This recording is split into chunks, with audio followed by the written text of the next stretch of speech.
नमस्कार विद्यार्थी मित्रांनो, परत एकदा आपल्या यूट्यूब चॅनलवर सर्वांचे स्वागत. आज आपण इयत्ता 7वीची इंग्रजी विषयाची एक क्वेश्चन पेपर आहे जे ब्रिज कोर्स टेस्ट नंबर 2 आहे.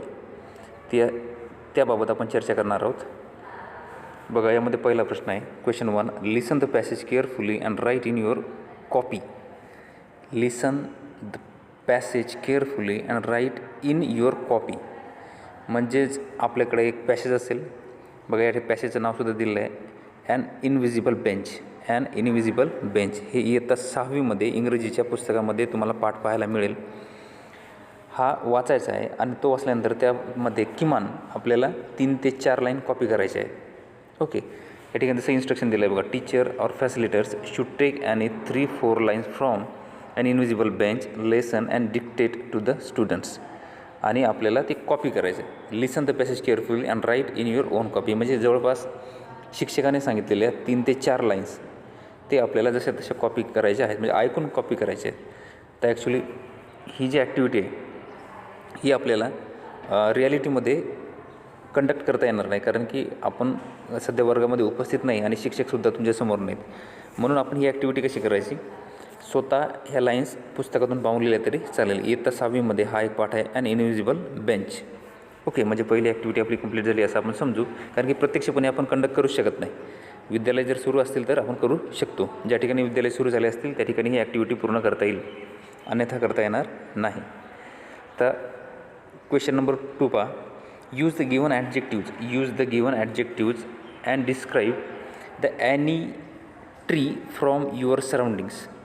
Use the given adjectives and describe the any tree from your surroundings. यासाठी 2 मार्क दिले आहेत. या प्रश्नाचा अर्थ असा होतो की तुमच्या आजूबाजूला झाडे वगैरे असतातच, कोणत्याही झाडाचे वर्णन खालील विशेषणाच्या आधारे, बघा ब्रॅकेटमध्ये काही विशेषणे दिली आहेत म्हणजे ॲडजेक्टिव्ह दिले आहेत.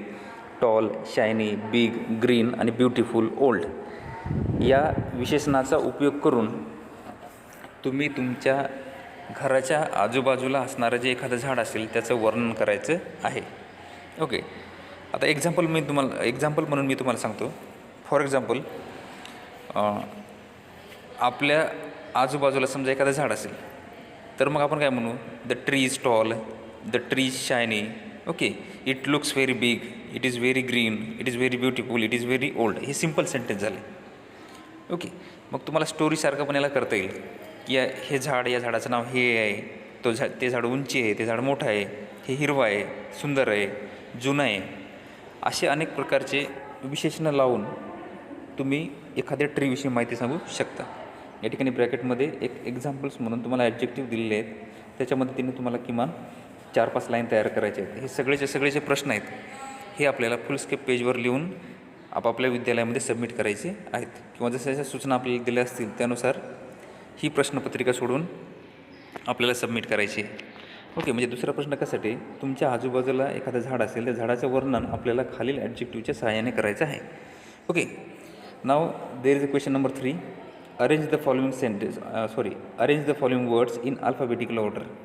Arrange the following words in alphabetical order. आता खाली 3 प्रश्न दिले आहेत, आपल्याला अल्फाबेटिकल ऑर्डरमध्ये लिहायचे आहेत. मागच्या एका तासाला किंवा मागच्या एका व्हिडिओमध्ये मी अल्फाबेटिकल ऑर्डर कसे सेट करायचे किंवा निवडायचे हे सांगितलं होतं. तर या ठिकाणी बघा, पहिला आपण बघू cage, secret, bird, happy and trust. आता या ठिकाणी अल्फाबेटिकल ऑर्डरने शब्द लिहिणे अगदी सोपं आहे. जर आपल्याला ABCD येत असेल तर ABCDमध्ये सगळ्यात आधी जो येणारा शब्द असतो तो आपल्याला आधी घ्यायचा असतो. आता याचे स्टार्टिंग शब्द कोणते आहेत, सी. पहिल्याचा C, दुसऱ्याचा S, तिसऱ्याचा B, चौथ्याचा H आणि 5व्याचा T. तर पहिला कोणता येणार आहे, या ठिकाणी B येणार, म्हणून बर्ड आपल्याला आधी घ्यायचा. नंतर येणार केज, मग केज घ्यायचा. नंतर कोणता येणार, हॅपी येणार. नंतर सिक्रेट येणार. नंतर ट्रस्ट येणार. ओके, म्हणजे अशा प्रकारे आपण अल्फाबेटिकल ऑर्डरमध्ये हे शब्द अरेंज करू शकतो. आता एक आपल्याला समजलं की बाकीचे समजून सांगायची काही गरज नाही, कारण की यामध्ये आपल्याला अल्फाबेटिकल ऑर्डर म्हणजे काय, ABCDनुसार अरेंज करणे. Now look at the question number 4. Find the small word hidden in the big word. बघा, या ठिकाणी हा पण प्रश्न खूप सोपा आहे 2 मार्कासाठी. Find the small word hidden in the big word. आता खाली 4 शब्द दिले आहेत, त्या 4 शब्दामध्ये इंग्रजीचे काही छोटे छोटे शब्द लपलेले आहेत, ते फक्त आपल्याला शब्द बाहेर काढायचे आहेत किंवा लिहायचे आहेत. किमान एक जरी लिहिला तरी त्याला अर्धा मार्क आहे, म्हणजे 4 याला 2 मार्क आहेत. उदाहरण म्हणून तुम्हाला सांगतो, या ठिकाणी बघा इन कीपर म्हटलेलं आहे, इन कीपर. आता हा एक शब्द आहे, पूर्ण शब्द आहे, पण याच्यामध्ये इंग्रजीचे काही शब्द ॲड केलेले आहेत. म्हणून या ठिकाणी कोणकोणते शब्द तयार होऊ शकतात? इन होऊ शकते, आयन इन, इंक होऊ शकते, कीप होऊ शकते, कीपर होऊ शकते. म्हणजे या ठिकाणी 2-3 शब्द आहेत, 2-3 पैकी एक कोणताही तुम्हाला या ठिकाणी लिहायचं आहे. तिसरं आहे बघा मर्चंट. मर्चंटमध्ये सुद्धा आपण छोटे छोटे जर शब्द शोधले तर याच्यामध्ये चांट शब्द आहे, अँट शब्द आहे. ओके, म्हणजे एक इंग्रजीचे शब्द आपल्याला या ठिकाणी फक्त अल्फाबेट उलटे सुलटे करायचे नाहीत, जसे आहेत तसेच घ्यायचे. या ठिकाणी बघा CHANT, चांट म्हणजे आपण जादू वगैरे करणे म्हणतो, चांटिंग, ते आपण या ठिकाणी लिहू शकतो. नंतर ANT, अँट म्हणजे मुंगी वगैरे. म्हणजे तुम्हाला या ठिकाणी किमान एक तरी शब्द लिहायचा आहे. नंतर बघा तिसरा शब्द फॉरगेट. त्या ठिकाणी फॉरगेट शब्द आहे, फॉरगेटमध्ये FOR, फॉर हे सुद्धा घेऊ शकता, GET हा सुद्धा घेऊ शकता. ओके, म्हणजे 2 पैकी एक कोणताही आपण या ठिकाणी घेऊ शकता. नंतर आहे बघा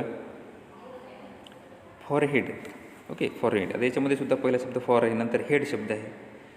म्हणजे अशा प्रकारे आपण कोणताही एक शब्द, स्मॉल शब्द की जो इंग्रजीमधला मिनिंगफुल वर्ड असेल, that has to be written there.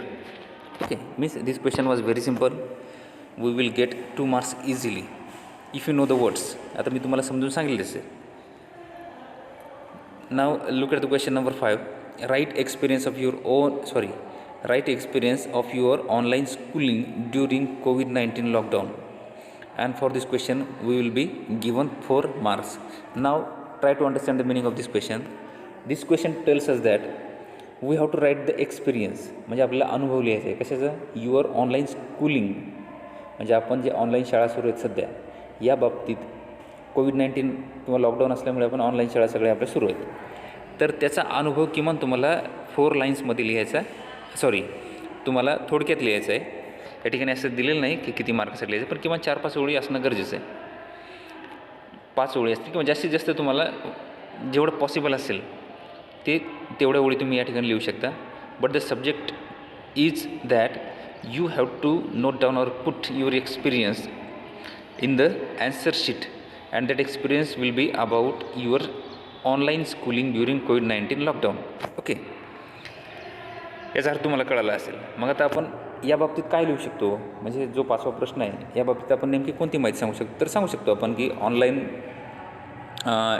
जे विद्यालय सुरू होते किंवा ऑनलाईन शिक्षण जे सुरू होतं याच्यामध्ये आम्हाला झूम मिटिंगच्या मदतीने शिकवलं जात होतं. Means we were being taught with the help of Zoom meetings और गुगल मीट्स और there are various types of mediums to learn. For example YouTube links, Google forms. Means in this way we were learning or we are learning online schooling. Okay, means आपल्याला हेच समजून सांगायचं आहे की कोविड-19मध्ये आपण कशा प्रकारे विद्यालय किंवा विद्यालयातील ऑनलाईन शिक्षण अनुभवलेलं आहे, ते अनुभव तुम्हाला लिहायचे आहेत. मग तुम्ही छोट्या छोट्या गोष्टी पण सांगू शकता. फॉर एक्झाम्पल कसं,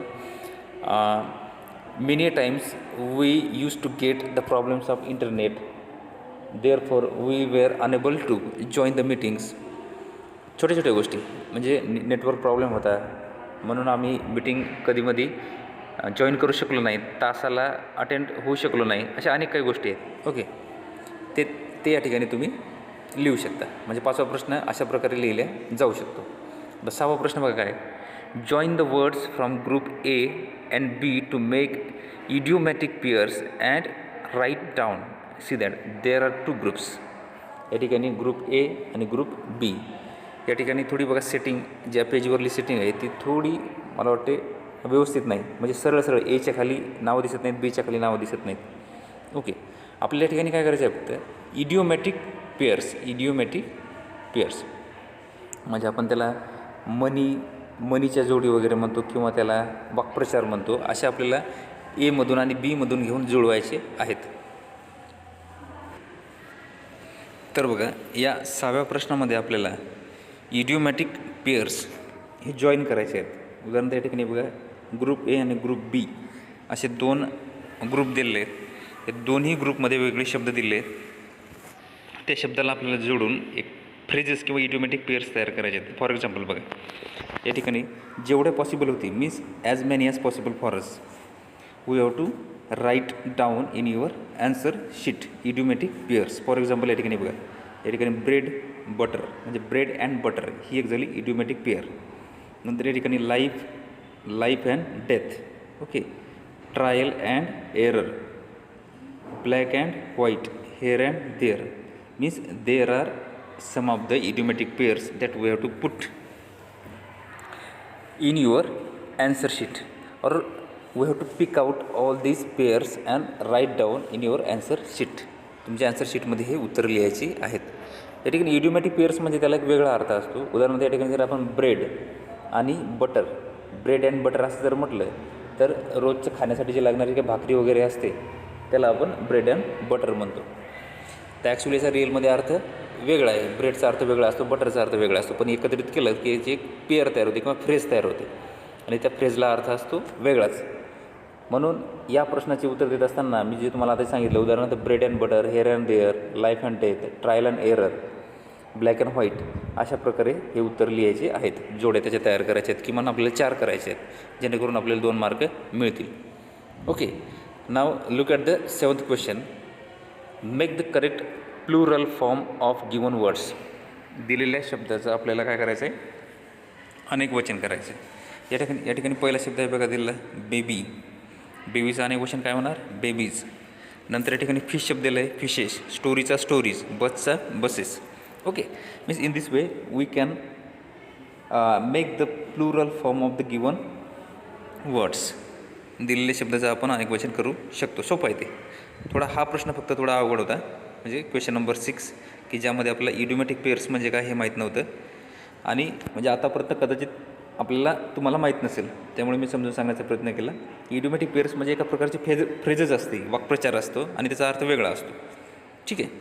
नंतर बघा last question of this question paper. Write the name of your favourite story and what you learn from that story. आता या ठिकाणी आपल्याला एका कथेचं नाव लिहायचं आहे जी आपल्या आवडीची. ओके. कोणतीही कथा जी आपल्याला आत्तापर्यंत ऐकली असेल, वाचली असेल, पाहिली असेल. ओके. त्या कथेचं आपल्याला काय लिहायचं आहे, नाव लिहायचं आहे. What you learn from that story, आणि त्या स्टोरीमधून तुम्ही काय शिकलात ते लिहायचं आहे. मीन्स या प्रश्नाला 2 मार्क दिले आहेत. तर पहिल्यामध्ये आपण टायटल लिहू की for example I like the story of tiger, I like the story of cat, whatever is there. Means whatever is in your mind or which type of story you like ever. म्हणजे तुम्हाला जी आत्तापर्यंत जी कथा आवडली ती कथा, त्याचं title you have to note down the title of that story in the answer sheet and you have to write there what types of lesson you have taken from that story. म्हणजे कोणता तुम्ही धडा त्या स्टोरीमधून घेतलेला आहे किंवा तुम्ही काय शिकलं त्या स्टोरीमधून. म्हणजे अशा प्रकारे सगळ्या प्रश्नाची उत्तरं आपल्याला लिहिता येतील किंवा समजून सांगण्याचा आपण प्रयत्न केला आहे. Write the name of your favorite story and what you learn from that story. Okay. See that.